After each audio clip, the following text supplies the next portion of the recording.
চিন্তায় পড়ে গেলাম গা, শালা কামাই রুজিও নাই, কেমনে যে চলি। শালা পকেটে 10টা টেও নাই, একটা যে বিড়ি খামো।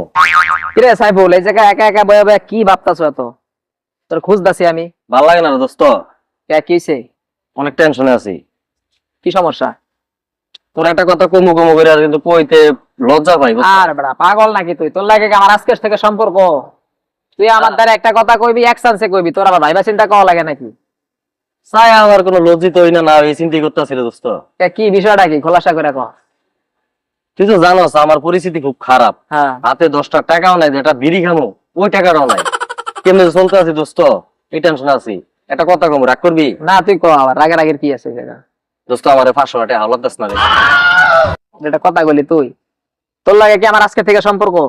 এই ল্যাংডা কাল থেকে তো দুইজনে এক লাগে খেলাধুলা করে বড় হইছে। এটা ঠিক আছে, তোর লগে আমার অনেকদিন ধরে সম্পর্ক। আমি একটা কথা কই শোন, এত সুন্দর একটা সম্পর্ক, এখন তুই কি চাস এই সম্পর্কটা নষ্ট হয়ে যাক? না, আমি চাবো কি লেগে তোর সম্পর্ক নষ্ট করবো? তাহলে তুই তো জানোসই বেটা যে টাকা পয়সার কারণে সম্পর্ক নষ্ট হয়ে যায়। তো আমি তোর টাকাটা দিতে পারবো না, কারণ তোর লাগে আমাদের সম্পর্কটা আছে, টাকা দিলে সম্পর্কটা থাকবো না। তুই রাগ করিস না রে, আমি দিতে পারতাম না। এটা কথা কইলি দোস্ত। টাকায় আমায় মানুষ চেনাইছে।